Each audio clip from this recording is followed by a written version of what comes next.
Matamgi Manipuri Wari channel asibu tabiriba khwai pumnamakpu taram nokchari. Ngasi amuk laubirasi Thamoi Machet 8 suba tangkak.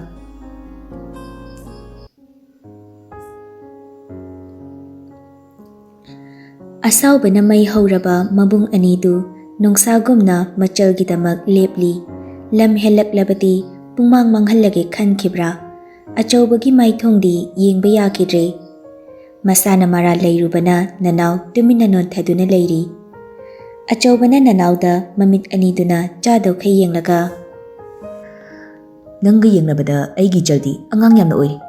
Aduga nangdi wakal mapung pharaba aphabata karino khanglaba misakni.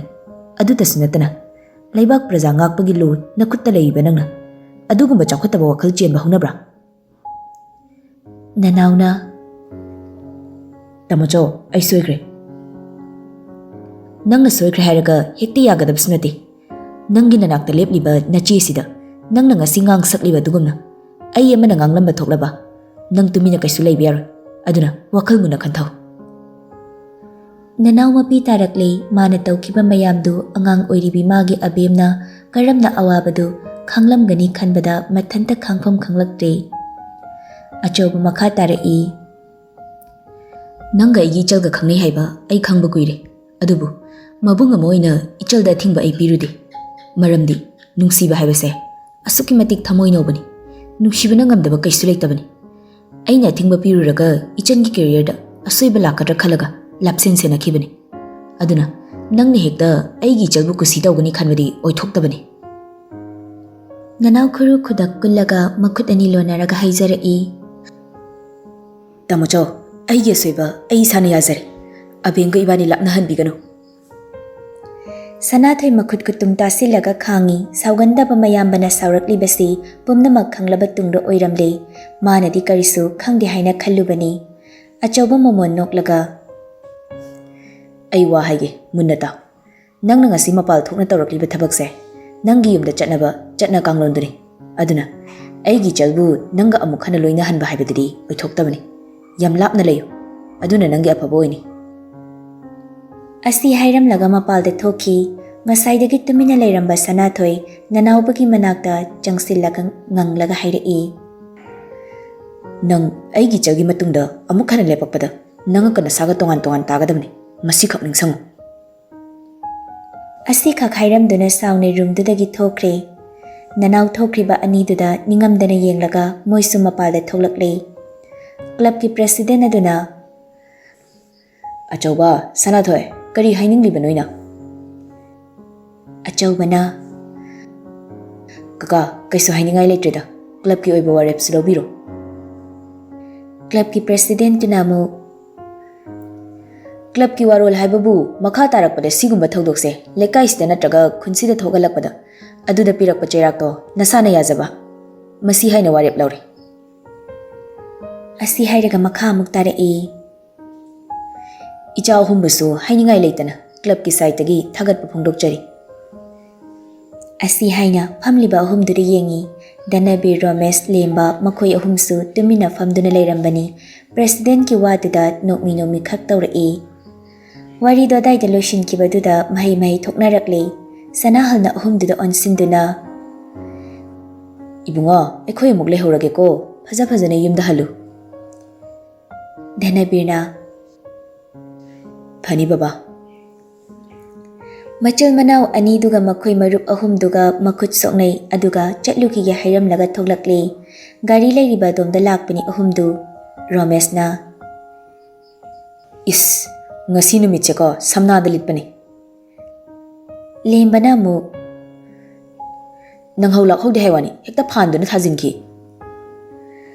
Marup anigi wariduda Dhanabirdi yausiludre clubta sanakriba wariduna masu kharadi khangle aduna amukke hena nungsiba phawannabagi machak oikre. Garida kaduna ahumdu yumlomda chatkre. Mapa macha makhoi maridu yumgi thongalda punna changminarakli. Sanahalna Yaima nangna phinglini haina nachalbu phubi chaibibadi yade ko tapna ingna haidawni. Sanathoisu Baba lam helise kharadi warakpa yarabani natradi soiraklani yamna. Achawbana mu Sanathoi, wakhal tau. Ichal se angang macha natrabani. Nangaina fazana loinari khai ichal na mabuk ningda arot pathamdana tamlakkani. Aduna asawa phathasi. Ekhoigidi ma matantani. Ma soiki biyaba nate. Sanathoi tumina wakhal khallaga khumlai. Hoi tamocho. Mabung anina machalgidamak wanglaba pallama semkhre. Phattaba lakkadabadagi ngakthoknaba haina machaldi karisu khangjaba natri. Moina sumang yoksilakpada Nirlima laigi duk thadogi tawraga leirami. Mama mapa amadi mabung achaubadi imungda changkhre. Sanathoidi machalgi imakmakpa maithongdu nungaitana yengduna lei. Aduga thongalomda tumina thokre. Nirlima laigi thabak loiraga kitchen da changlaklaga chak thagatpa hokre. Mapa mamaga achaubagadi Nirlimagi matangda mayakada wari sanari. Mapana Nachal se khara kupna senada yaroi dori. Aikhoina di angang ni khanbani do. Migi mitadi leisabi haibado pharabani. Hoi baba, khara kupna senaragi. Kaisu hena khanjin birunu. Akhoi leisidi. Phare phare, nangsu ngahak potharuru. Macha nupa thokibaga magi nupida tapna. Mama, nangbu kaidauragene. Wa machet amata ngangdaba sibo. Nacha nupi chak thongkiba mali. Khara yengsin biruru. Premila tuminna chaksanglomda chatki.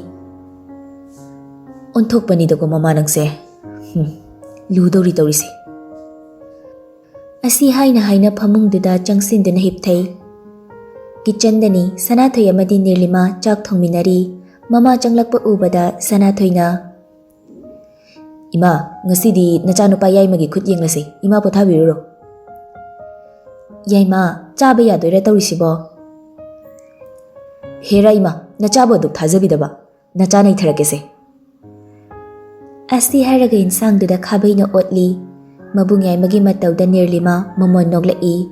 Machana nokpa urakpada mamadu wakhal khara yangjai. Ichan, nangna thabi sori dubu karigino. Salat kinima. Sanathoi. Ima, tibika da ngakta famluru. Loira kauzarake. Hoi, tawro. Asi hairamlaga mamadisu thoki. Achaubasu kitchen da ngangnaribadu taraduna iruba loiraga changlai. Sanathoi, kari insang no? Tamacho, aina haiba nga de hekta hotnarabani. Loisilakpa matang oibagi maroi fadigomdu chaisili. Achaubana kolik singdu chamthokpirai aduga Nirlimana chakdu thidorai. Loiraduna makhoi mapa macha mangadu harau chaksangdugi mayaida thariba dining table mathaktuda ikoina famlaga chaktu chari. Sanathoiga Nirlimaga pukham amada famlaga chaminei. Nga matongdu khallaga machalgi chak chafamduda thami. Achaubana noklaga. Yaima, ichandi ngagi chingsaridana pukhamda. Asingba, tamacho, ai chaba kaisu ngamla haiba, yamalese. Asi hairaga mabung ahalgi pukhamda nga matongdu khara hapi Sanathoina mu. Aina di khara yamna charaga baby pig olangi khale. Aduga nangna ekhoi tamacho koktangsida pishaliba. Achauba lawaiduda nalaga. Hera nangsu, tangdabani kaisu. Mabung anigi matawda Nirlima thawai tana nokchai. Machalgi harauna nokpa minok uraga mabung anidu wakhal ingjarami.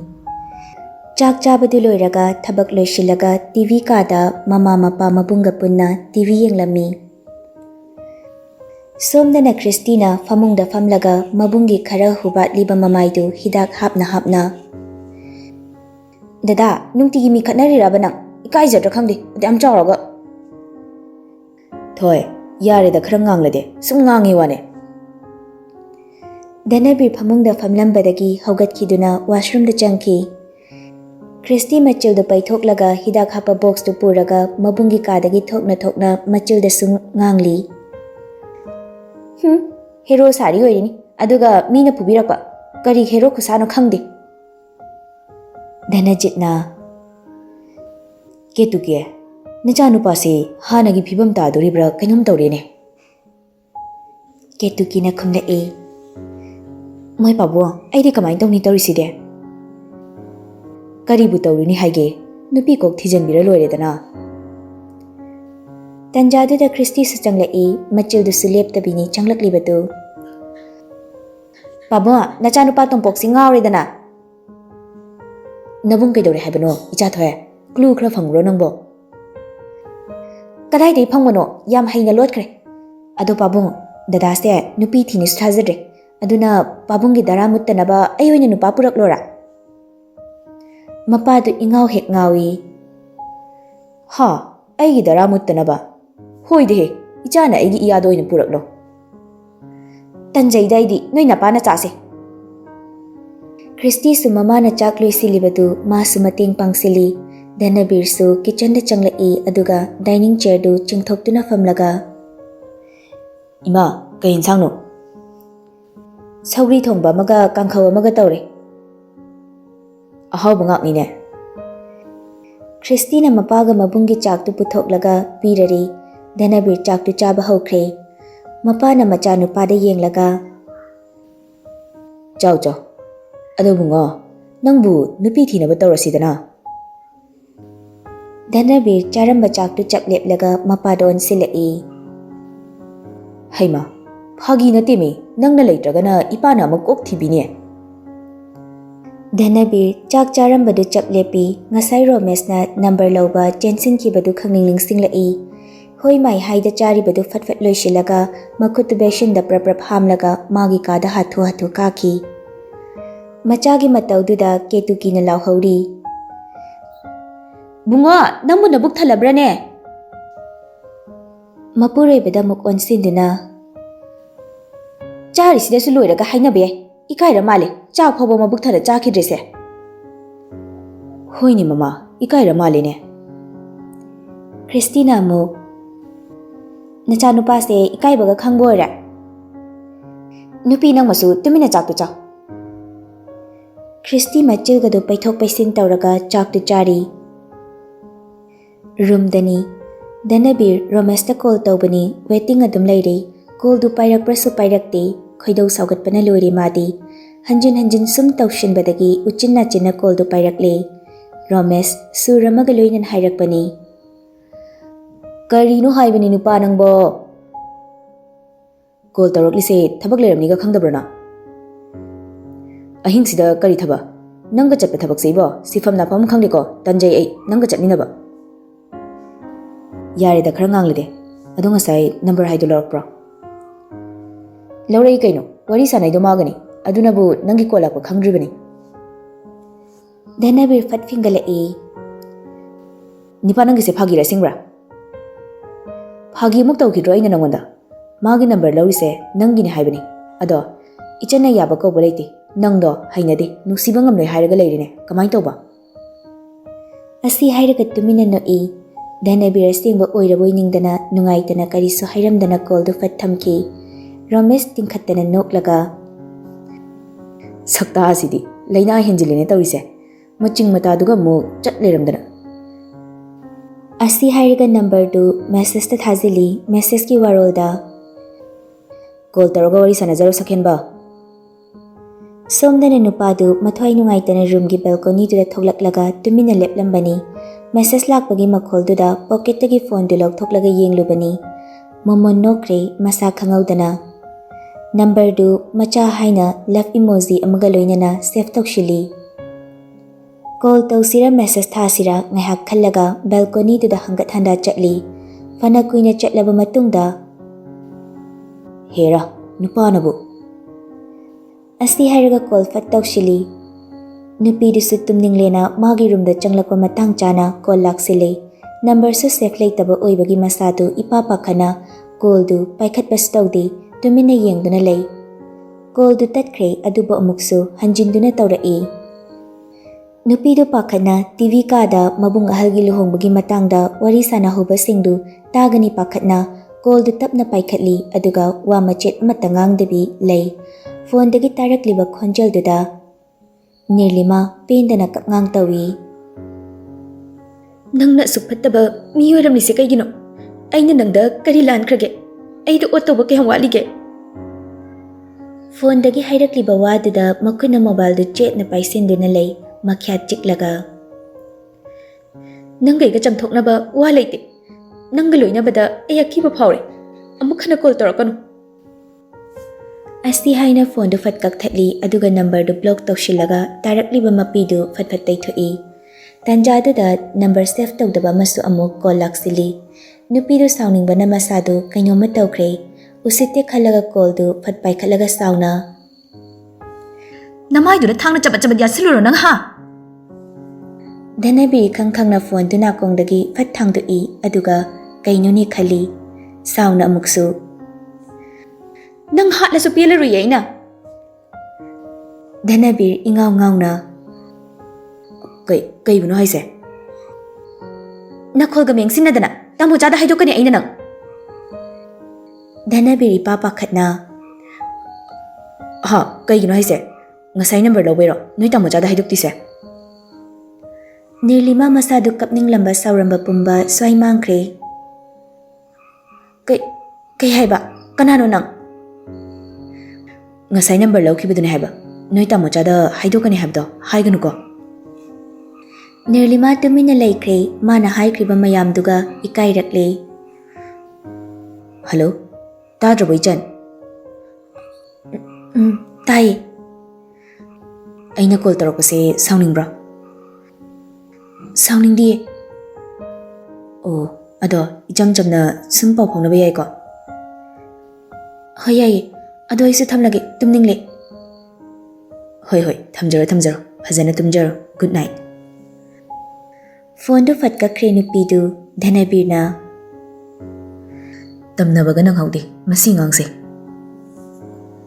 Asi hairaga laithorakpani makhong du kangthonda gong thingjili sugatlaga. Aibu balcony da lehaudaine. Ingaw ngawri da tawse. Asi haiduna phamungduda longna tai. Somdana Nirlima humai humlaga khangli maraibakta mathanta thajili. Aina ngangli do kaino ba? As kaibana siri dai. Sanathoina magi room dagi.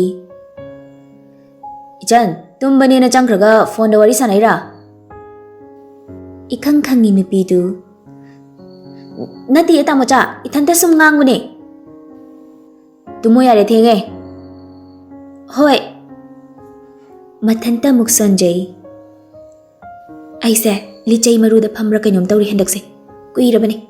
Tamocha na phukidaba. Asi haina phamungda tapna hipthai adubu tumthabadi yade. Nanauna call tawraklambana phone du paikhatlaga mana block thamkiba number du de yenglaga pindana kapngang tawi. Napamda ichil sina thina chairabasu. Nungside phana hairabasu. Thamoi sina di yaningdi. Waroba sounding ba kaya lairabasu. Nangbu kauthokpa ngamdabasina. Hena awaba oirare. Nongmatasu nangbu kaunaba hotnabadi laikhitabani. Nangi nungsibase lengdana adumak lehaningbana awabase mayoknabada akiba laikhidabani. Aina akiba phawkhibadi nangna inangtagi lapkigadra masi khaktani. Adubu ngasidi nangga loinabada akiba phawale. Punsina loidri phawba hulliba mihulsina lepri phawbadi nangbu nungsiganu haiba yagani thajadri. Masina nangbu nungsirubagi dandi oirage. Phana kuina tumba thembani yamalaktrabada hana gumna guli lauthoktuna chasinbadagi tapna uithakiduna isisina tumkhre. Athengba ahingduda ningamdana nupi magi thongal-dagi khara laptakna leiba mabani na hehek thengnakiba khongnang makhongduda tumina famduna leiri. Mapisu lepa leitana tari.